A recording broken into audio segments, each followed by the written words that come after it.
Listo, ahí está, ya está. Ajá.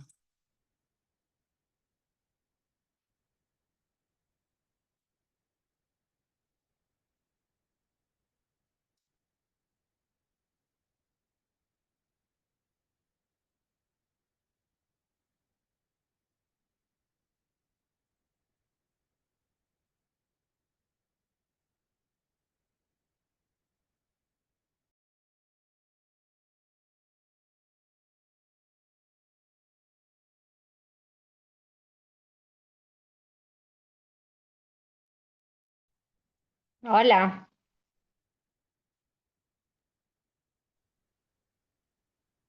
Buenas noches, ¿cómo les va?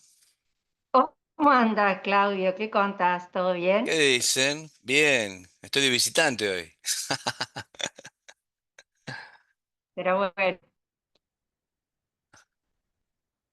está bien, está A bien. ver, ahí vamos Acá ya entrando. se están uniendo los alumnos, Sí, ahí así que cuando está. ellos se unan, muchos ya te conocen, pero bueno, Sí, hay muchos nuevos que no te conocen, así que nos vamos a te vamos a presentar. presentar y te voy a dejar con ellos. Y está Victoria Cumans también, ¿sabes? Está Sí, la Vicky. vi, ahí la vi, ahí la admití a Vicky. Ah, bueno, está bueno. Hola, perdón, estoy sin voz. Ay, ¿qué te pasa, Vicky? No sé. No será una Sí, alergia, ¿no? No, una laringitis a terrible los tenés. pacientes, a los Sí. pacientes de tanto hablar. Ah, Sí, debe ser de tanto hablar y que te contagian además. sí. Te tosen. Sí, tenés que trabajar otra vez con el barbijo. Bueno, hay más bicho, mirá. ¿Viste? Terrible el Impresionante, ¿eh? misterio que hay. Impresionante. Terrible, terrible, misterio, terrible. Vamos a tener que hacer de nuevo hisopados o cosas así para saber con qué nos estamos manejando, porque realmente no sabes a veces si dar antibióticos, si no dar antibióticos, los mocos son verdes, son amarillos, de todo color. Sí. Terrible. Estamos acá. ¿Cuántos estamos ya? Ya estamos bastantes, ¿no? Y hay Vicky, ¿ves ahí? 19. Mm, tendríamos que ser más, ¿no? Sí, Vamos a esperamos un dejar, cachito. sí, Sí, vamos a tres dar 5 o 10 minutitos. minutos. Sí. Bueno, Acá. mientras tanto anda contándole a los chicos de qué tema vas a hablar y antes te voy a presentar yo. Bueno, muchos lo conocen al doctor Fantini. El doctor Fantini ha sido director del curso por 6 años y bueno, nos ha 8, 8, legado no a me... nosotros. Que somos 8. Ah, 8, bueno, perdón. Sí, sí, ha pasado el tiempo, doctor. Sí, sí, tenés Éramos tan razón. jóvenes, Sonetti. Desde que ingresamos ahí juntos. Éramos muy jóvenes, sí, tal cual, 8 años. Y bueno, y nos lo ha legado a nosotros, a Ricardo y a mí, y bueno, y a todo el equipo que ustedes ya conocen que nos acompaña. Así que, bueno, el doctor, por supuesto, va a quedar como gran colaborador del curso y, y bueno, yo le doy la bienvenida y es un placer tenerte, Claudio, porque además de colega, sos un gran amigo, ¿eh? Sí, Así que, gracias a en Dios. serio, muchas gracias. Es una de las cosas que se han podido cultivar en estos años, la amistad con muchos de los que estamos acá, con Vicky, que es una niña todavía, porque ella salió de nuestro curso hace unos años, y con Ricardo, bueno, así que con Silvana, con Romina, toda esta gente que conozco, que no conozco. Pero bueno, para mí es un placer estar acá y poder hablar un poquitito de que lo que vamos a hablar es de biológicos en rinosinusitis crónica, que es un tema interesante. Eh, Espera que voy a admitir gente que están entrando. Es un tema muy interesante y muy de todos los días últimamente, porque ya el tema de los biológicos pasó a ser algo de trabajo diario y que vemos en el consultorio con mucha frecuencia. Hace 10 años ni pensábamos en todo esto, o 5 tal vez. pero hoy vemos muchísima gente que necesita biológico, lo cual también es un problema, ¿no? Porque desde el punto de vista económico, para los pagadores es una gran historia. Todos los biológicos son muy caros, hay que justificarlos bien, pero tampoco uno puede negarle la oportunidad de un tratamiento determinado a un paciente que está perdiendo calidad de vida. Entonces es un berenjenal en el que nos metemos, porque por un lado entendemos el tema económico, pero por otro lado también es cierto que hay cosas que debemos hacer desde el punto de vista médico. Así que bueno, vamos a tratar de acomodar un poco esto. Damos 2, 3 minutos más y si entra alguien más y ya largamos, si les parece. Y sí, me encantaría. Pero eso que dijiste de los tratamientos, la verdad que está en nosotros estudiar y aprender y sobre todo para manejar todas las cosas con responsabilidad, porque Mm, la realidad es que no le podemos negar a los pacientes, pero tampoco podemos hacer un sobreuso y un abuso de cosas que... Por eso es tan importante que la clase que estás por dar, Claudia, la verdad, muy importante. sí, sí, Así que bueno. sí, sí. Bueno, vamos a ver acá. Vamos a poner para compartir.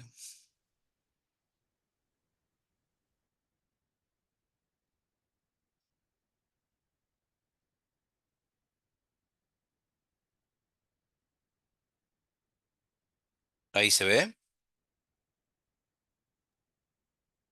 Sí, Claudio, perfecto, lo vemos. Sí, sí, si lo querés poner Lo ponemos en en modo presentación. moderación y ya estarías, ¿eh? Mm. Perfecto. Bien, bien. Correcto esto acá. Bueno, vamos a hacer un poco también, un poco de repaso de lo que son algunas de las charlas anteriores de biológicos, que alguna le hice yo, es un poco antigua, pero por lo menos para ver dónde estamos parados y qué es lo que podemos ir haciendo.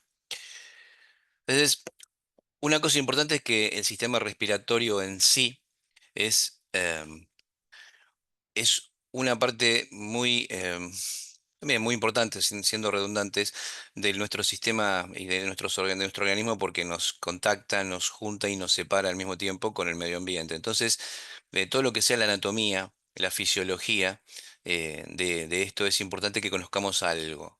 Por ejemplo, la nariz es, con respecto a la resistencia a la vía aérea, casi 2/3 partes de la resistencia que genera la vía aérea está en la nariz. Y es importante cómo está la inervación, porque hay una relación no solamente de lo que es la nariz con los senos paranasales y también relacionado con la parte auditiva y ocular, y también la vascularización con vasos sanguíneos que tienen ciertas características que predisponen a que haya congestión, a que haya respuestas hormonales, a que haya respuestas de distintos tipos, que generalmente son los que nos van a presentar como sintomatología en base a lo que nosotros encontremos. Entonces, como definición, rinosinusitis es una inflamación de nariz y de cavidades perinasales. Y está caracterizada por dos o más de los siguientes síntomas, cumpliendo al menos uno de los primeros, que son bloqueo nasal, obstrucción, congestión, descarga nasal, ya sea anterior o posterior. Muchas veces encontramos, sobre todo en este tipo de patologías, que no hay una descarga nasal anterior, es decir, no hay una rinitis, no hay una rinorrea anterior, y sí se quejan de goteo posterior y se quejan de lo que es la molestia en la garganta, la tos nocturna, dolor o presión facial y y posmianosmia, que esto a veces en los niños no se puede ver y sí hay tos, por ejemplo, como uno de los mecanismos. Acuérdense que las tres causas más importantes de tos crónica tienen que ver justamente con esto, con el goteo posterior, es una de las causas, el reflujo gastroesofágico o los broncoespasmos. Son las tres cosas más importantes que uno tiene que descartar cuando tenemos una tos crónica. Entonces, hay signos endoscópicos que vamos a tener que tener en cuenta, por eso tenemos que trabajar en conjunto con otorrino. Asociados a signos endoscópicos, todos estos elementos, como ya sea pólipos o descarga mucopurulenta, edema, obstrucción mucosa del meato medio, o bien cambios tomográficos, ¿no? Y son cambios mucosos que se ven dentro del complejo osteometal y de las cavidades perinasales. Son importantes estos elementos porque nosotros, desde el punto de vista clínico, vamos a tener similitudes entre lo que es una rinitis, una pequeña rinosinusitis, una rinositis con pólipos o una crónica. Esperen que estoy admitiendo gente. Ahí estamos.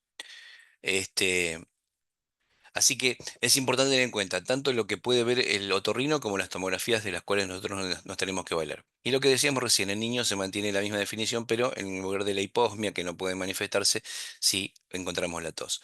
Y bueno, y la diferenciación entre aguda y crónica basada fundamentalmente en las 12 semanas, que esto es algo para que nosotros nos manejemos.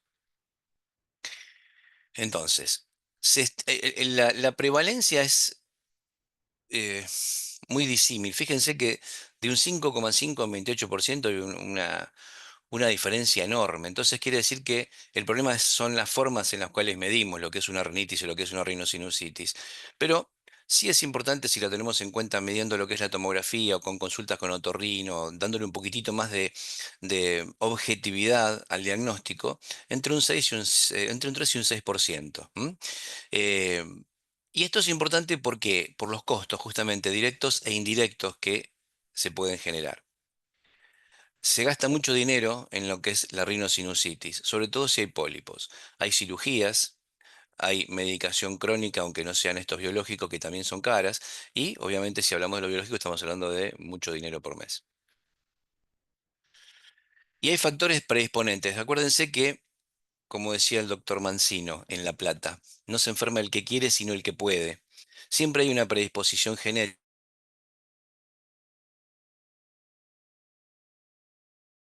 que son determinantes para que esa manifestación genética se manifieste o no se manifieste, y lo que hoy llamamos epigenética y todos estos elementos nuevos, ¿no? Que van cambiando el nombre, pero que en sí significa lo mismo, la predisposición y el medio ambiente. Tabaquismo, contaminación, exposición ocupacional, enfermedad pulmonar obstructiva crónica, que es un favorecedor, la enfermedad respiratoria exacerbada por AINE, es muy común que encontremos tanto sinusitis como pólipos. De hecho, uno de los tratamientos que hacíamos hasta la aparición de estos, y se sigue haciendo todavía en algunos lugares, de estos biológicos, justamente era la desensibilización a los antiinflamatorios, lo cual mejoraba muchísimo los síntomas tanto de la sinusitis y los pólipos como del asma. El reflujo gastroesofágico, la hipogamaglobulinemia, etcétera. Ahora fíjense, hay una prevalencia de 25% de pacientes que tienen rinosinusitis crónica y que también tienen asma, mientras que es solamente un 5% en la población general. Quiere decir que hay una relación en la predisposición a esto. Y la prevalencia de alergia es variable, porque si lo empezamos a mirar, si bien después vamos a ver que hay una respuesta T2, no siempre la cuestión es puramente alérgica. Hay mecanismos inflamatorios, una amplia gama de lo que son agentes exógenos que se inhalan por la nariz, entonces estamos en relación con el medio ambiente, que interactúan con la mucosa nasosinusal, entonces aparece una colonización por virus, bacterias, hongos, y esto genera una inflamación. Porque recuerden también otro punto importante hoy, lo que es la microbiota y la relación que tenemos nosotros con la microbiota, la relación con las mucosas y con el medio ambiente en base a esto. Entonces, en gente sana, la mucosa es una barrera relativa y favorece el desarrollo de tolerancia, la generación de metabolitos que impiden que crezcan otros gérmenes y la inhibición competitiva de patógenos, que son las funciones de la microbiota en general. Cuando se rompe esta barrera, aparece una respuesta inmune que es fisiológica, que es autolimitada, que es específica, que tiene un repertorio relacionado justamente a lo que tenemos enfrente, con liberación de citoquinas, llegada de células, etcétera, etcétera. Lo que ya conocemos de la respuesta inmunológica e inmunoalérgica, que vieron ya en lo que fue el módulo anterior. Ahora, si tenemos que decir cómo empieza la rinosinusitis, no sabemos. Posiblemente hay una combinación de varios factores, como decíamos, una susceptibilidad genética, estresores ambientales, estresores, hablamos de todos los elementos anteriores que habíamos nombrado, ¿no? Y bueno, obviamente la probabilidad de que se desarrolle o no desarrolle. Pero tenemos que decir que la rinosinusitis crónica es típicamente un proceso que se caracteriza por la inflamación de la mucosa desencadenada por una interacción disfuncional de agentes externos que entran por la nariz y del sistema inmunitario del huésped. Y entonces los factores causales específicos probablemente varían en importancia en cada individuo. Acá hablamos de los endotipos. ¿Qué significa un endotipo? Un endotipo es un mecanismo fisiopatológico por el cual se desarrolla una enfermedad.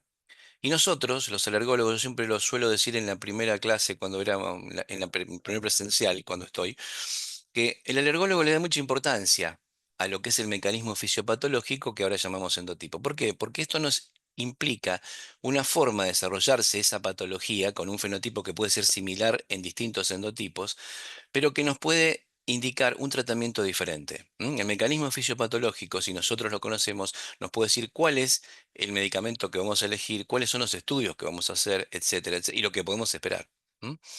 En cambio, las características clínicas, lo que nosotros vemos, los fenotipos, la historia natural y la respuesta al tratamiento van a depender de lo anterior. Entonces, si nosotros vemos un pólipo que es único, no tenemos que quedarnos con la idea de que sea un pólipo inflamatorio y nada más. Eso no es lo habitual. Lo más común es que los pólipos sean bilaterales, sean múltiples. Si tenemos un pólipo que es unilateral, tenemos una consulta para descartar elementos desencadenantes que pueden ser hasta tumores. Nosotros estamos buscando pólipos que sean en varios de los senos paranasales. Entonces, volviendo a lo que hablamos del endotipo, se define como un mecanismo fisiopatológico distintivo que puede identificarse mediante biomarcadores específicos. Claro, ¿cómo sé yo qué endotipo tiene cada uno? Porque yo digo, bueno, ya bien, quiero saber el mecanismo fisiopatológico, todo bárbaro. Pero yo veo una rinosinusitis, veo pólipos, ¿cómo lo sé? Entonces, tenemos que pensar que hay tres tipos de respuestas. Las más importantes son las tipo uno y tipo 2. La tipo uno que tiene que ver con lo inmunológico, la respuesta TH1, ¿no? Las defensas contra virus, etcétera. Las tipo 2 a parásitos y que tienen que ver justamente con los mecanismos de hipersensibilidad. Y los tipo 3 bacterias, hongos extracelulares y también autoinmunidad. Entonces, tenemos que ver qué marcadores podemos encontrar para cada uno de estos endotipos y ver de qué estamos hablando para encarar a ese paciente. Cuando se produce el inicio de la inflamación, lo que tenemos que hacer, esto es como en el bowling, que le pegamos al primer palo y empiezan a caer todos los demás. Si tenemos suerte y le pegamos a todo, ¿no? Pero estas respuestas no son autolimitadas, pueden permanecer activas durante muchos años y no siempre coinciden con lo que sería una respuesta a la gente que le dio inicio. Y a menudo van asociados con varios tipos de remodelación de tejidos. Este es un punto importante porque hasta hace un tiempo nosotros hablamos de remodelación en la vía aérea inferior, hablamos de remodelación en el asma, pero ahora también estamos hablando de remodelación en la vía aérea superior. ¿M? Hay fibrosis, etcétera, que después lo vamos a ver un poquitito más. Hay una remodelación y eso tiene que ver con el patrón de la inflamación. Obviamente la respuesta inmunológica es policlonal y está dirigida a los antígenos que estábamos hablando recién, según lo que haya tenido contacto. Pero fíjense esta estadística. Casi el 90% de los pacientes occidentales con rinosinusitis crónica y pólipos, y más de los 50% de los quirúrgicos sin pólipos tienen un perfil de citoquinas tipo 2. ¿Se acuerdan que las citoquinas tipo 2 fundamentalmente eran la interleuquina 4, la 5, la 10 y la 13? Sobre todo 4, 5 y 13. Lo que indica interacciones entre el huésped y las bacterias no están únicamente desarrolladas por la de tipo 3, sino que acá, por algún mecanismo que después veremos, ocurre una respuesta de tipo 2 y se produce todo el desarrollo de los mecanismos de tipo 2. Hay muchos intentos de explicación, pero la verdad que son difíciles. Uno que habla de la disbiosis, por ejemplo, hablando del Staphylococcus aureus, que es uno de los gérmenes que encontramos más frecuentemente cuando hacemos estudios de la sinusitis y los pólipos, que tienen la capacidad de trabajar como superantígenos y podría cambiar la respuesta inmune en una dirección tipo 2. Acuérdense que la reacción tipo 1 y tipo 2, eh, una inhibe a la otra. Si yo tengo una respuesta tipo TH1 o T1, la respuesta tipo 2 baja automáticamente y viceversa. Entonces, si yo en este mecanismo, en este lugar, en este microambiente que sería la nariz y los senos paranasales, por las citoquinas que se producen en base a la respuesta, por ejemplo, el Staphylococcus aureus, consigo una respuesta tipo 2, seguramente no voy a tener un buen mecanismo inmunológico tipo 1. Entonces, como decíamos hoy, la determinación de estos endotipos intenta racionalizar y mejorar el tratamiento en pacientes con rinosinusitis crónica, así como permitir un mejor análisis de los resultados del tratamiento. Hmm. Entonces, la rinosinusitis crónica de tipo 2, este tipo de respuesta está asociada con células linfoides TH2, con citotóxicas y con pseudolinfoides innatas. Y los mecanismos inflamatorios, decíamos, interleuquina 4, 5 y 13, la IgE local y una marca de eosinofilia. Estos son marcadores de los cuales algunos podemos medir habitualmente en cualquier lugar y nos pueden dar idea de qué estamos hablando en esa patología. Los tratamientos han sido desarrollados en base a la inhibición de estos mediadores inflamatorios, justamente. Entonces tenemos biológicos que van contra la inmunoglobulina E, como el omalizumab, la interleuquina 4 y 13, los receptores, la porción alfa, el receptor de interleuquina 4 y 13, que es igual, que es el dupilumab, o bien la interleuquina 5, que es el mepolizumab, que son los tres que tenemos acá y que son los tres autorizados para la poliposis. Algunos de los otros están siendo estudiados, después los vamos a comentar también. Los pacientes con rinosinusitis crónica tipo 2 tienden a ser más resistentes al tratamiento con una alta tasa de recurrencia. Estos pacientes que nosotros vemos suelen llegar después de 3, 4, 5 cirugías. Es más, algunos se operaron y al mes ya están otra vez llenos de sinusitis y pólipos. Entonces, esta recurrencia justamente es lo que afecta notoriamente su calidad de vida. Nadie se muere de esto, pero la van a pasar muy, muy mal. Y después tenemos la rinosinusitis que no tipo 2, como cosa general. Es una mezcla de inflamación tipo 1 y tipo 3 y los elementos o las interleuquinas son la 6, la 8, el TNF y el interferón gamma. Y fíjense cómo los efectos inmunomoduladores de los macrólidos son un ejemplo del efecto anti-interleuquina 8 que se ha demostrado que beneficia a este grupo de pacientes. Es muy difícil por ahí a veces conseguir eh, en algunos lugares, aunque no es tan dificultosa la técnica, medir qué células tenemos en el moco de los individuos que tienen estas patologías. Pero si uno ve que, por ejemplo, hay un predominio de neutrófilos, puede tener la idea de que tratamientos con macrólidos que trabajan sobre la microbiota y también son de mecanismo antiinflamatorio, a veces pueden ayudar a este tipo de pacientes, cosa que no ocurriría con aquellos que tienen una respuesta de tipo 2. Y entonces acá hablamos de los marcadores para definir la respuesta tipo 2. La eosinofilia sérica, más de 150, los niveles de IgE y la determinación de las IgE específicas, ya sea por sangre o por prick test. Si estamos en lugares, esto lo podemos hacer en cualquier lado. Si estamos en lugares más sofisticados, podemos medir la periostina, que es un marcador de inflamación, o el óxido nítrico exhalado, como se pasa también en el asma. Pero los tres elementos de arriba, la eosinofilia, la IgE y los prick test, se pueden hacer en cualquier lado sin demasiada dificultad, lo cual nos orienta a ver qué tipo de respuesta estamos teniendo.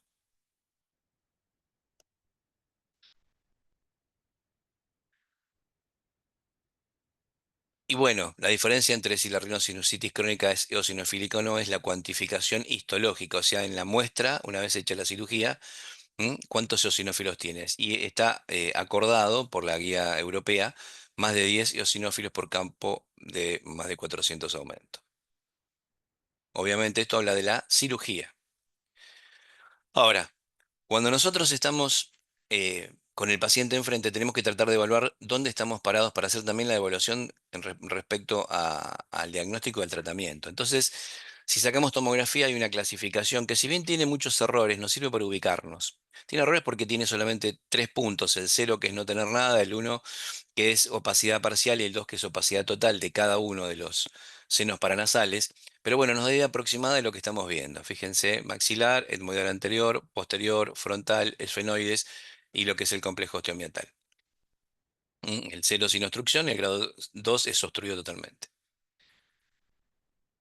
Y tenemos, cuando empezamos a planificar la idea de un biológico, que llenar algunas planillas y tener en cuenta, por ejemplo, la escala visual analógica, que nos da idea de cuánto sufre esa persona, de cómo es su calidad de vida, y también los estudios endoscópicos y los estudios tomográficos, que nos sirven para hacer después los controles posteriores y tratar de objetivar lo que estamos viendo. Un punto importante que suelen pedir cuando hace uno los pedidos es la tabla SNOT 22, justamente con estos puntos, para ver de 0 a 5 cuánto se ve afectada la calidad de vida de estos individuos.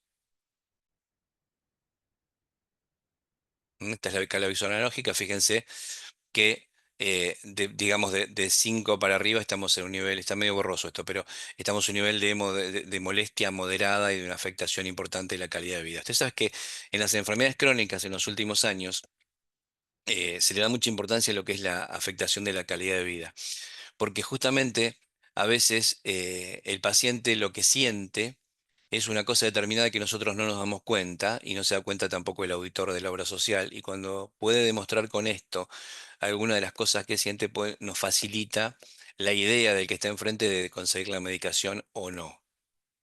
Bueno, y el concepto rinosinusitis difícil de tratar, que se refiere a aquellos pacientes que no alcanzan un control aceptable a pesar de una cirugía, de tratamiento con corticoides intranasales y hasta 2 cursos cortos de antibióticos sistémicos por año. ¿M? Entonces, más o menos resumiendo todo lo anterior, decimos que las terapias que se han centrado en abordar los agentes ambientales propuestos no tuvieron mucho éxito en este manejo. Entonces, el foco actual es determinar el endotipo. ¿M? Y una vez determinado el endotipo y visto que es una rinitis de difícil control, una rinosinusitis de difícil control, ver qué biológico nos puede servir. Entonces, la clasificación que propone EPOS, la guía europea, reemplaza lo que era el sistema dicotómico con y sin pólipos nasales, porque en realidad las diferencias fisiopatológicas no son muy importantes, y consideran a los pólipos nasales inflamatorios como el punto final de un mecanismo inflamatorio con depósito de fibrina en lugar de ser específico para cualquier causa fisiopatológica subyacente. Es decir, que tenga o que no tenga pólipos no nos va a afectar demasiado lo que es la respuesta eh, de esa inflamación y de esa sinusitis. Sí nos sirve para ubicarnos, pero nada más, porque en realidad estos son pólipos inflamatorios. Los pólipos reales sabemos que tienen una vascularización por dentro. Esto es inflamación pura. Y dentro de las clasificaciones también podemos pensar en si es primaria o secundaria. Obviamente la mayoría de las que vemos son primarias, que se limitan a la vía aérea, al sistema respiratorio, y las secundarias que son parte de otra patología, como pueden ser lesiones odontogénicas, tumores, vasculitis, etcétera, etcétera, y son mucho menos frecuentes que las que vemos habitualmente como primarias. ¿Vamos bien hasta acá? Bien. ¿Alguna duda, alguna pregunta? ¿No? Se durmieron. Bien. Entonces, esto también para tener un poquitito de idea de lo que estábamos hablando. La rinosinusitis crónica primaria, que puede ser localizada o difusa, tipo 2 o no tipo 2. Y fíjense, por ejemplo, algunos de los fenotipos, la rinosinusitis fúngica, alérgica, donde hay una reacción alérgica a los hongos, pero los hongos están dentro de lo que es la nariz y parte de los senos paranasales, por ejemplo, el aspergillus, pero no es una ABPA, es una rinosinusitis fúngica alérgica, incluso funciona con vacunas. Y las que no son de tipo 2 como las sinusitis aisladas, y las que son primarias difusas de tipo 2, la rinosinusitis con pólipos, la fúngica alérgica y la alérgica de comportamiento central, y la NARES, que sería la otra. Y las secundarias, ¿m? Localizada o difusa, una patología local como desencadenante, como ser sinusitis odontogénica, o una bola fúngica o un tumor, y los mecanismos difusos que pueden ser mecánicos, una enfermedad fibroquística o una disquinesia ciliar, inflamatorias o inmunológicas por inmunodeficiencias. Entonces, yo decía que es interesante, es importante que podamos trabajar con el otorrino, con algún otorrino para hacer las cosas en común. Pueden aclarar, ayudar el diagnóstico de rinosinusitis con endoscopía, distinguir los subtipos con y sin poliposis, si puede haber una rinosinusitis fúngica, porque es la única forma de hacer el diagnóstico es tomando una muestra. ¿M? Y también ayudarnos a interpretar las imágenes seronasales y las endoscopías. Y obviamente pueden hacer los cultivos de los materiales purulentos en caso que haya, ¿no? Cuando nosotros acá en Argentina, eh, los medicamentos, los biológicos que estamos usando, siempre son autorizados después de una cirugía previa. Salvo excepciones donde tengan contraindicada la cirugía, como tenemos algunos pacientes por trastornos cardíacos o etcétera, siempre el paciente debe haber tenido una cirugía previa. Y las cirugías que hay, así a grosso modo, son la endoscópica funcional de los senos, que abre todos los senos y elimina todos los pólipos, pero preserva la mucosa. Y hay otra que también vuela la mucosa. Eso como cosa general. Esto por ahí si hay algún otorrino ahí dando vueltas va a tener mucha más información, no me quiero meter porque desconozco el tema en profundidad. Y como hablaba hoy de lo que es la carga de la enfermedad, ¿no? Lo que es la calidad de vida del paciente. Fíjense que el paciente tiene una exposición consecutiva a corticoides locales, que sería lo de menos, y sistémicos. Hay muchas veces que estos pacientes, si no tienen un corticoide sistémico cada tanto, a veces una vez por mes o cada mes y medio, no pueden respirar.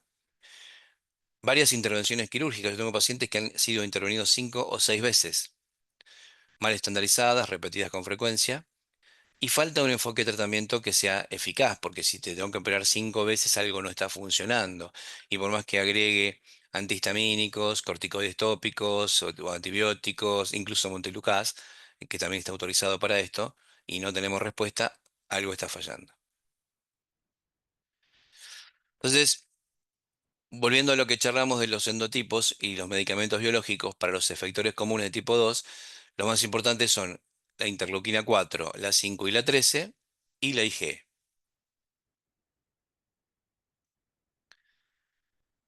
Es interesante también que uno tendría que eh, consensuar con el paciente en base a lo que está buscando cada uno, qué tipo de tratamiento es el que va a definir, porque no siempre todos buscan lo mismo y no siempre todos están de acuerdo con lo que uno quiere hacer. Es útil entonces individualizar el objetivo, ¿no? Me ha pasado un paciente que tiene el problema de él es que no huele y otros que lo que más le molesta es tener la obstrucción. Entonces, bueno, ¿qué hacemos? El objetivo principal del tratamiento de estos pacientes es reducir los síntomas, mejorar la calidad de vida y minimizar los efectos adversos de los medicamentos. Lo que intentamos es controlar la inflamación subyacente. Estamos hablando de un mecanismo inflamatorio puro, T2.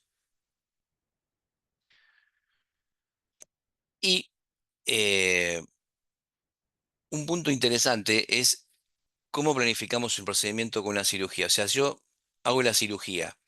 ¿Empiezo con el biológico o hago la cirugía después? No, no podemos hacerlo acá, directamente no. ¿Puedo hacer las dos cosas juntas? Y se puede, pero la verdad que no es lo más conveniente. Lo ideal es hacer una cirugía y esperar eventualmente la evolución para ver cómo sigue ese paciente, porque hay gente que no repite, no son los más, pero hay gente que no repite, y otros que sí. Entonces, evaluar la respuesta a esa cirugía al tratamiento esperado. Cuando empezamos con los tratamientos biológicos, fíjense que hasta 2/3 de los pacientes bajo tratamiento es posible que ya no se considere necesario un procedimiento quirúrgico, es decir, que mejoren notoriamente.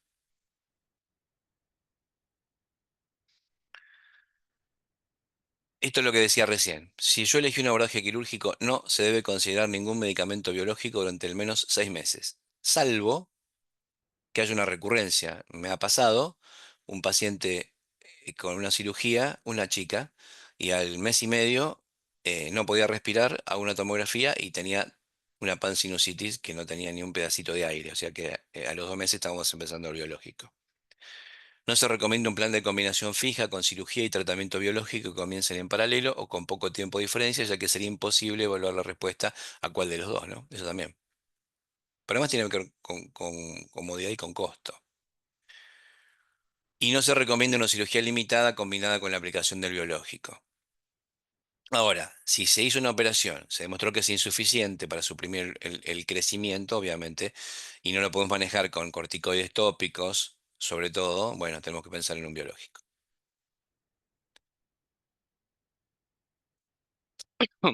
Y uno podría pensar, en base a lo que decíamos, que si la respuesta es T2, podríamos trabajar sobre los tres marcadores de los cuales habíamos hablado, o los tres elementos, no marcadores porque las interleuquinas no las podemos medir. La inmunoglobulina E y la interleuquina 4/13 o la interleuquina 5.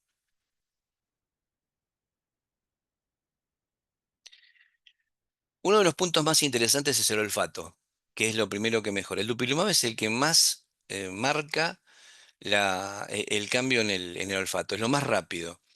eh, Muy lejos de lo que es el omalizumab y del mepolizumab. el dupilumab, que es el anti-interleuquina 4 y 13. Me ha pasado de aplicar un dupilumab y que me llame al rato el paciente y me diga, llegué a mi casa y descubrí una pérdida de gas. Increíble, en 2 o 3 horas.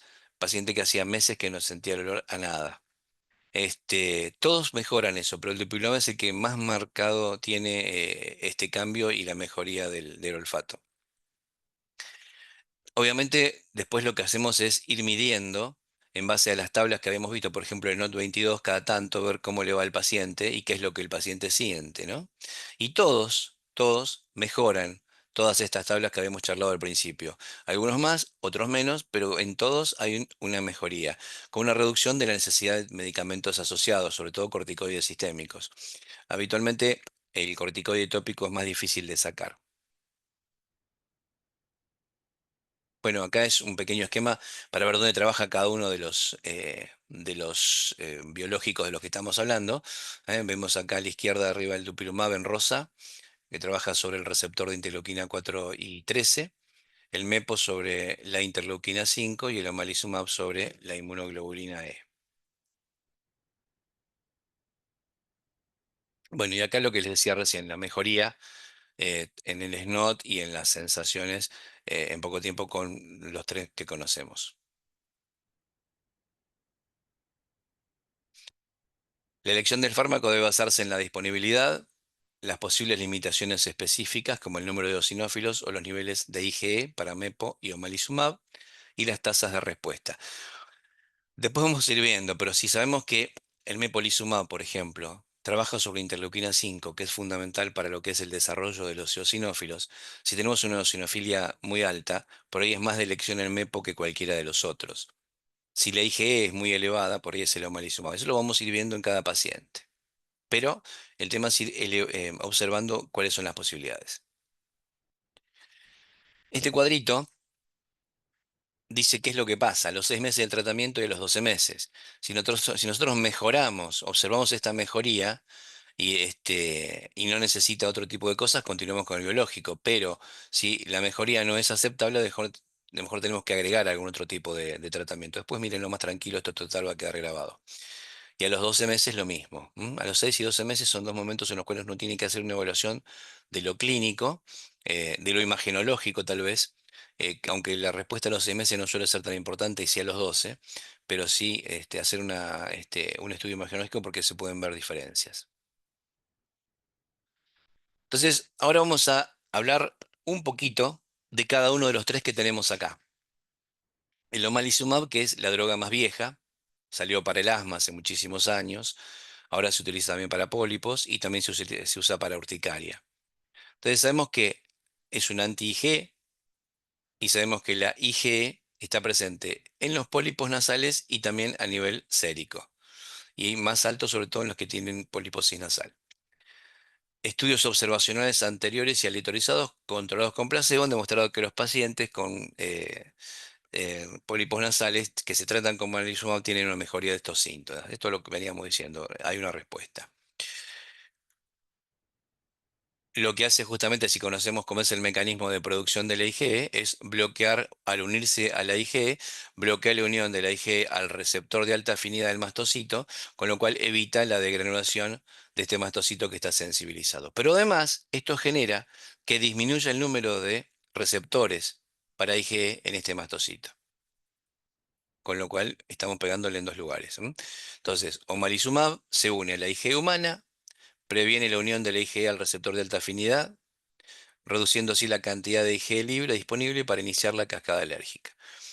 También en sujetos atópicos causó un pronunciado descenso del número de receptores, ¿sí? Porque al haber menos IgE hay menos necesidad y los receptores se van escondiendo y no se van produciendo. Está aprobado por la FDA a partir de los 18 años. ¿M?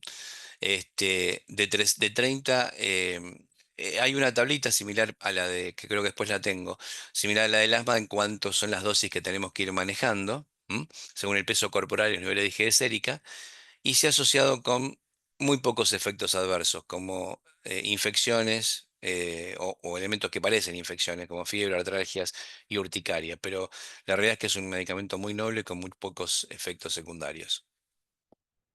Y dentro de las indicaciones está el asma alérgico, la urticaria, pero los pólipos nasales indicados para tratamiento en adultos mayores de 18 años, afectados de pólipos con respuesta insuficiente a los corticoides intranasales. Estos medicamentos están pensados para autoadministración, vienen con la jeringa presionada. Pero en general lo que uno intenta es darle las 2 o 3 primeras dosis en consultorio, después que hagan la aplicación a veces por una cuestión de distancias y de tiempos, pero el paciente debe poder reconocer y tratar una reacción de hipersensibilidad y anafilaxia. O sea que si bien es muy poco frecuente, la posibilidad de que haga una anafilaxia siempre está. La verdad es que yo acá en Mar del Plata las aplico yo.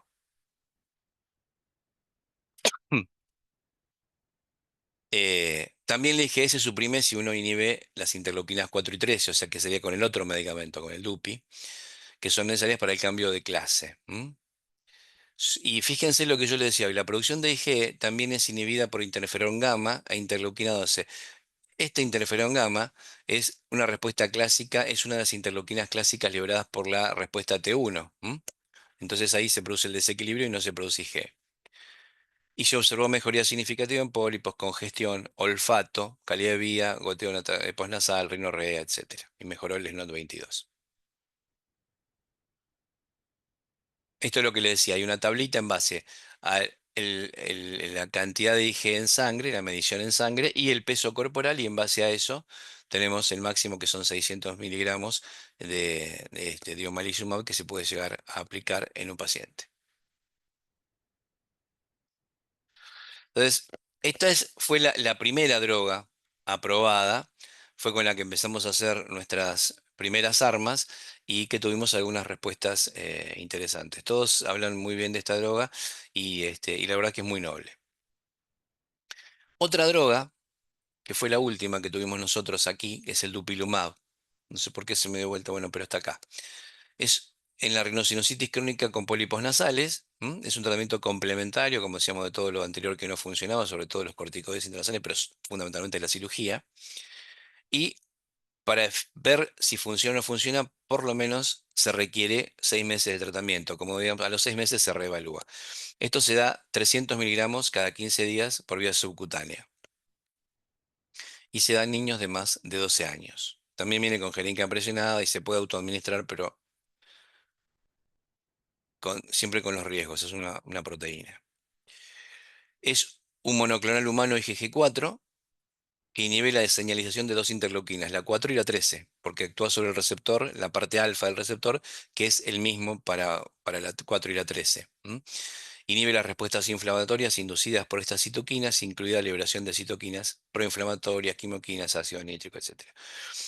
Los componentes inflamatorios importantes del asma, la dermatitis atópica, la enfermedad pulmonar obstructiva crónica y la sinusitis crónica con pólipos nasales, e incluso la esofagitis eosinofílica son la interleuquina 4 y 13.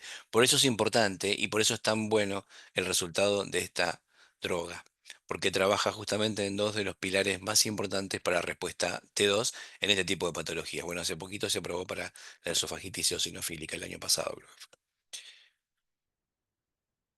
fue. Fíjense, el receptor, la cadena alfa del receptor es similar en la 4 y en la 3, entonces al unirse esto impide que la interleuquina se pueda unir y producir la cascada de desarrollo inflamatorio. Obviamente reduce la congestión, la obstrucción nasal, inflamación endoscópica, radiológica de senos paranasales, rinorrea, goteo postnasal, etcétera, y disminuye la necesidad de cirugías eh, otorrinolaringológicas. Los pacientes con enfermedad respiratoria desarrollada por aspirina tienen una mejora casi universal y está también aprobado, bueno, para asma y esofagitis, lo que decíamos recién. Pero bueno, mejoramos la necesidad de cirugía fundamentalmente y en los pacientes con hipersensibilidad a los aires.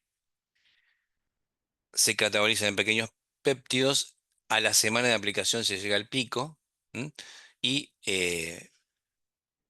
según las dosis y el tipo de personas tiene distintos momentos de limpieza, de clearance sanguíneo, pero habitualmente en las dosis habituales y en un adulto son más o menos 2 meses para que limpie completamente de sangre.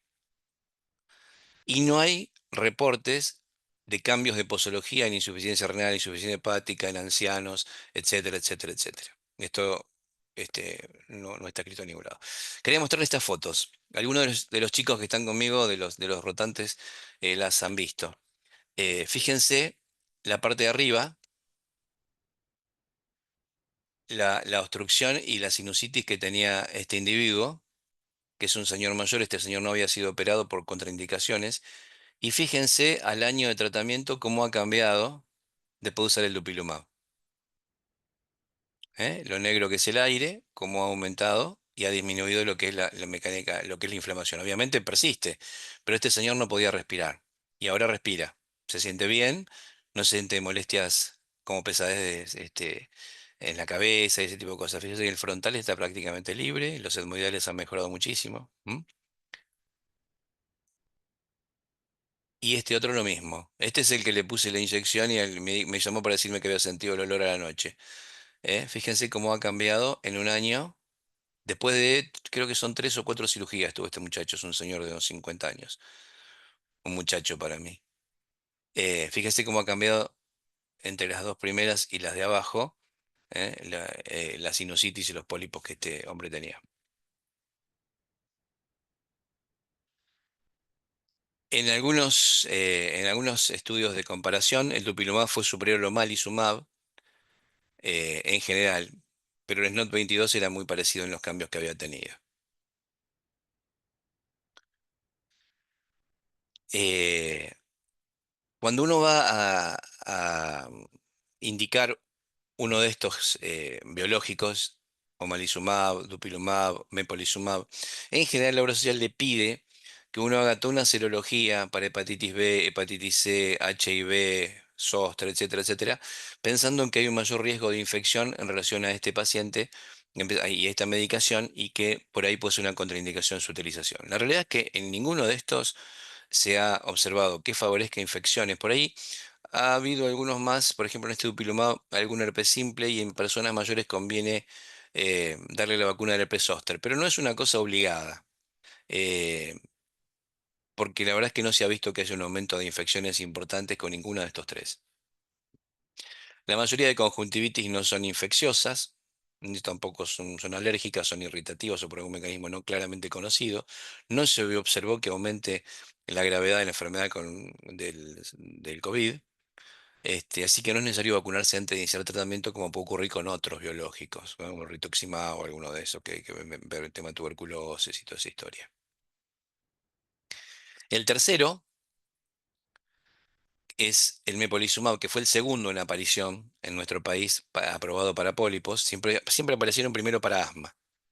Es eh, un bloqueante de la interleuquina 5, que es la que impulsa la generación y activación de eosinófilos, y que además es un favorecedor, la interleuquina 5, de la fibrosis. ¿Se acuerda que hablábamos de la reestructuración de la vía aérea? Que lo mismo que pasaba en la vía aérea inferior pasa en la superior, donde había una gran cantidad de fibrosis y depósito de fibrina. Mm. Se usa en tratamiento de mantenimiento de rinocistis crónica con pólipos nasales en mayores de 18 años, con y sin pólipos. ¿M? Sin respuesta a los corticoides, como siempre. También se utiliza para el asma eosinofílica grave y se da 100 miligramos una vez por mes. En los menores de 12 años se dan 40 miligramos. Pero lo que pasa es que no vemos habitualmente pólipos en chicos menores, ¿no? Por ahí para el asma, ese tipo de cosas sí. Pero salvo que tenga una enfermedad como la disquinesia ciliar o una fibroquística, no vamos a encontrar esto en niños. Se ha descrito que los factores de crecimiento y las vías de señalización asociadas promueven la fibrosis, lo que hablábamos recién, y un punto importante es el factor de crecimiento transformante beta, porque este favorece justamente la fibrosis y la inflamación. Este es un pequeño esquema donde se puede ver justamente qué es lo que hace: favorece la angiogénesis, favorece la fibrosis. Entonces el mepolizumab inhibe a este y le favorece que no haya tanta inflamación. Fíjense lo que les decía: la interleuquina 5 activa directamente los fibroblastos, contribuye a la remodelación tisular en el asma y la remodelación de lo que son las vías aéreas. Entonces, el antiinterleuquina 5 reduce los índices de remodelación de las vías respiratorias. Esto es un esquema más o menos de lo que hace cada uno y aparecen un par de biológicos que no los nombramos, o podemos hablar de una pequeña cosa, pero que no están autorizados aquí para esto, como sea el benralizumab o el rituximab también. Pero son los mecanismos de acción de cada uno de ellos. Reacciones adversas por mepolizumab son muy, muy pocas. Dolor de cabeza, reacción a sitio de inyección, como todos los biológicos o los medicamentos que sean por vía subcutánea. Algún dolor de espalda, fatiga, gripe, infección urinaria, dolor abdominal, pero algún eczema, pero nada más. Y son muy poco frecuentes. Como decía, 100 miligramos cada 2 semanas.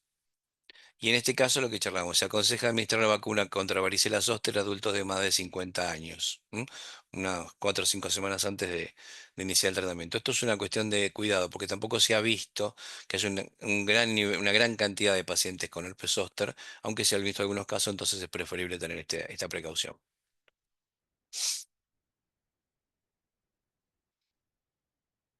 Acá hay un cuadrito con más o menos algunos de los efectos adversos que uno podría esperar usando cualquiera de estos tres.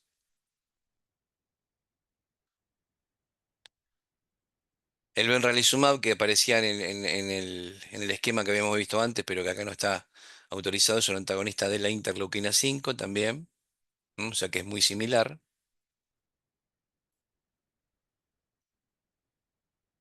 en cuanto al mecanismo de acción y a lo que produce. Estamos terminando. ¿Y cuáles son las características de los pacientes?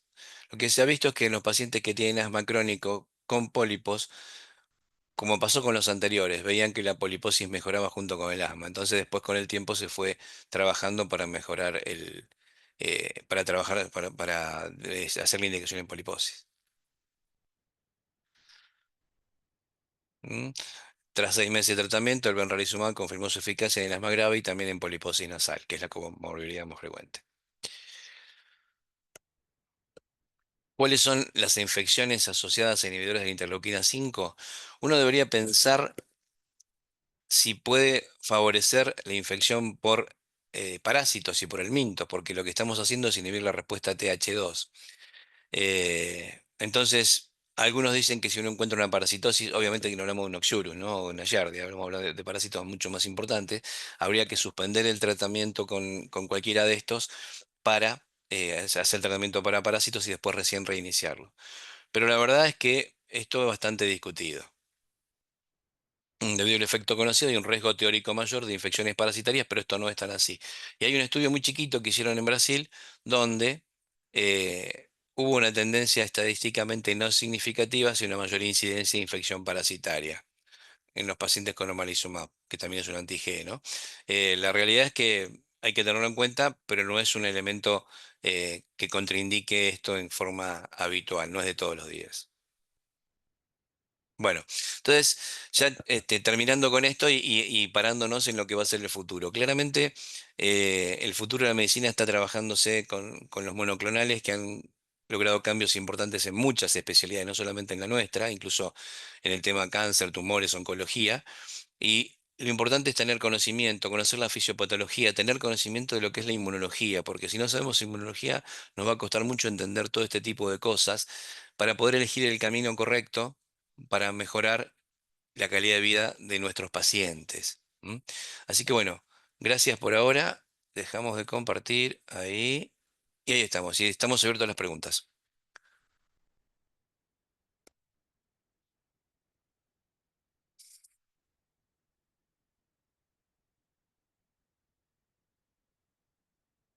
¿No hay preguntas? Yo puedo acotar una cosita. Yo soy ¿Cómo no vas a otorrino poder? Dale. y ¿Dónde está? ¿Quién muchas sos? No te veo. veces la ¿Quién Analía sos? Ricardi, Ah, ¿cómo te va? acá. No te veo. Bien, sí, perdón, a ver si tengo la cámara. Es que tengo poca señal. Dale. Muchas veces la elección del monoclonal también la tenemos limitada por la obra social que pague ese monoclonal, ¿no?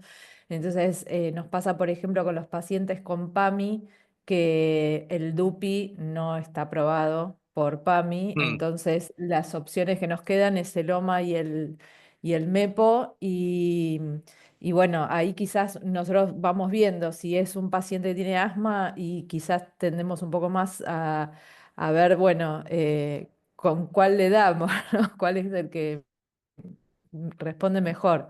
sí. Pero la otra es que también las obras sociales, si no tiene por lo menos una o dos cirugías, ponen todas las trabas del mundo, y por más que uno le muestre la IgE y todo, no hay caso. Mm, Sí o sí te piden una cirugía o dos previas. sí. Y a veces, si nosotros podemos demostrar alguna contraindicación de la cirugía, bueno, ahí es un poquito más fácil, entre comillas, ¿no? Porque como tiene alguna contraindicación quirúrgica, entonces, bueno, recién ahí podemos como presionar un poquito más, ¿no? Y la otra que nos pasa a nosotros, que es muy difícil en la anatomía patológica, que como yo trabajo en un hospital público, y la gente de anatomía patológica son tres para todo el hospital, y muchas veces vos le pedís que por favor y le pones en el pedido de anatomía patológica que te haga el recuento de eosinófilos y te viene pólipo inflamatorio y nada más y te querés morir. Pero bueno, Sí, como que esas son algunas de las cositas que a veces tenemos bueno, como que se nos dificulta a la hora de pedir el biológico, ¿no? sí, Nada, vivimos en era el mismo eso, un país, nos aporte. pasa exactamente lo mismo. No, pero es verdad eso. La mayoría de estos pacientes, salvo rara excepción, terminan con un recurso de amparo.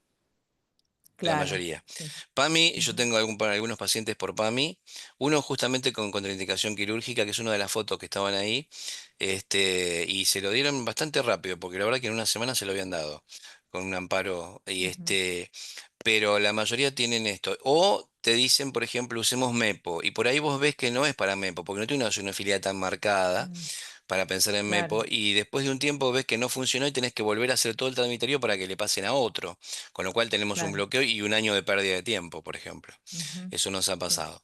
Pero sí, esto es así. Y en privado por ahí es más fácil que tengan. Pero la verdad que también hay una cuestión que lo hemos charlado con con mis amigos, tengo muchos amigos torrinos, que le digo, che, ¿por qué no le pedís? Y no están acostumbrados a pedirle en la histopatología del pólipo porque tienen, ¿viste? Che, ¿qué bicherío tiene acá? ¿Tiene claro. eosinófilo, tiene eosinófilo? Mm, No le dan bolilla. Entonces es un tema que sí, tenemos que trabajar en ello. Por eso es importante el trabajo concomitante, que no se dedique uno solo a esto, sino que las dos especialidades tienen su ujú, visión y sí, pueden colaborar. Buenísimo, muchas gracias. Esto que vos decís es de todos los días y para todos, ¿eh? sí, seguro. No, por Sí. favor. Mm, sí. Hola, ¿yo puedo hacer una pregunta? No, a vos no te voy a contestar. ¿Qué te pasó, María? Una consulta. ¿Es criterio para suspender totalmente el tratamiento el que haga una parasitosis o se suspende para tratar la parasitosis y después se puede retomar el tratamiento? No, se suspende para el tratamiento de la parasitosis y después se retoma. Retomo. Pero Bien, es una contraindicación relativa, salvo que tengamos un parásito complicado, inmunodeficiente, alguna cosa así, pero no por un oxirus o por una giardia, ¿sí? bien. Pero sí, se suspende y se reinicia, eso es lo que dicen los libros. ¿Y se reinicia como, o sea, como si uno lo empezara nuevamente el tratamiento o se No, reinicia desde la dosis que iba? desde la dosis que estabas, sí, no le das la dosis de carga. Bien, perfecto. Porque eso es una Gracias. cosa que me olvidé de decir ahora que, mira, menos mal. En general, en el dupilumab hay una dosis de carga que es del doble de lo habitual. En lo de los 300 miligramos cada 15 días, la dosis de carga es de 600 miligramos y después se sigue con 300 cada 15 días. Que me lo pasé de largo. Me vino bien tu pregunta, gracias, Manera. Gracias.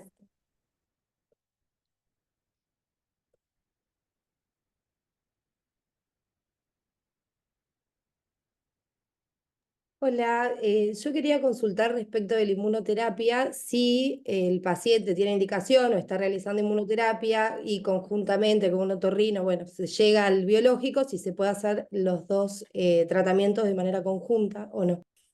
Sí, sí, Guadalupe. La inmunoterapia a veces te va a ayudar mucho a mejorar lo que es la sintomatología respiratoria, digamos lo que es la rinitis. Se pueden seguir las dos. Lo que pasa es que habitualmente el paciente mejora tanto que no quiere, aparte de darse la pichicata cada 15 días o una vez por mes, seguir con la vacuna, aunque sea sublingual o ese tipo de cosas. Porque mejora el asma, mejora la necesidad de medicación para el asma, mejora la rinitis, mejora la sinusitis, la molestia, entonces no quiere seguir, pero no está contraindicada y se puede hacer perfectamente.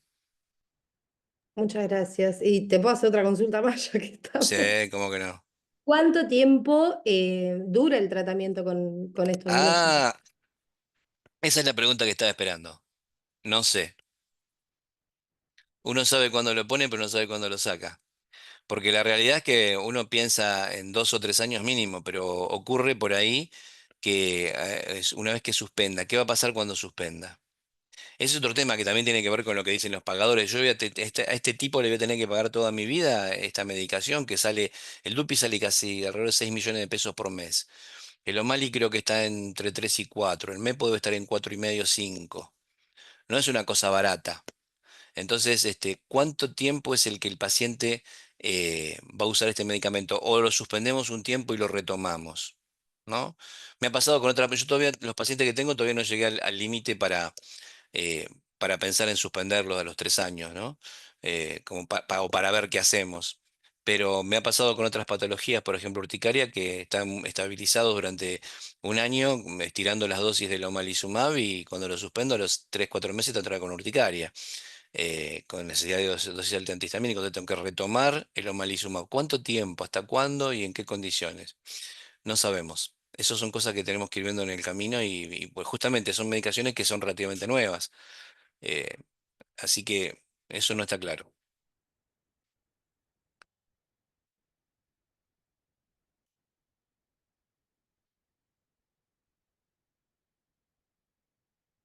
Se quieren ir a comer ya, ¿no? Mar del Plata queremos ir a comer. Vengan, hacemos unas rabas. Ningún problema. Pero hace un frío bárbaro, aparte está lloviendo, no se crean que está tan lindo, ¿eh? Bien. Bueno, si no hay más preguntas, los dejo libres. Espero que les haya servido. Cualquier cosa que les pueda servir, les piden en mi contacto a los directivos, ningún problema. O me escriben al mail, lo que ustedes quieran, ningún inconveniente. ¿M? Si tienen alguna pregunta, antes que nos retiremos, dele, la última. No sean vergonzosos. La mayoría Igual me cualquier, conocen en parte, ¿no? sí, Clau, igual cualquier cosa tienen su contacto o nos avisan, perdón, pero podemos hacerte llegar las preguntas y todo. Y te van a volver a ver, así que durante Vos esta, decís. y sí, estás anotado. Eh, no, bueno, gracias por la clase y por estar presente también, en nombre No, gracias a ustedes. de Ustedes los saben lo directivos. que significa este curso para mí, así que me hayan invitado, para mí es un honor que me hayan llamado. Muchas gracias. Bueno, buenísimo. Bueno, chicos, nada, si él queda a su disposición también, así que lo que necesiten lo vamos a tener en próximas clases nuevamente, así que si hay dudas de esta, bien le pueden preguntar. Pero bueno, por Gracias. ahora no Bueno, sé si querés agregar algo, pero te tomaste un corticoide, Vicky. me tomé uno hoy temprano, ahora ya Estás está, hablando mañana, bien ahora. no, Sí, a ver, temprano, espera. Corita. Hola, ¿me ves? ¿Me escuchas? Sí, sí. sí, Ah, ok. No, gracias Claudio por todo y bueno, estamos siempre a disposición de ustedes, por supuesto, para cualquier duda y todo esto. Acuérdense que esto recién empieza, así que estamos a disposición de ustedes. Y muchísimas gracias Claudio por todo, la verdad. A ustedes, Muchas muchas gracias, gracias. ¿eh? Un beso, buen fin de. Gracias. Chau. Hasta luego. Chao, gracias. Hasta luego.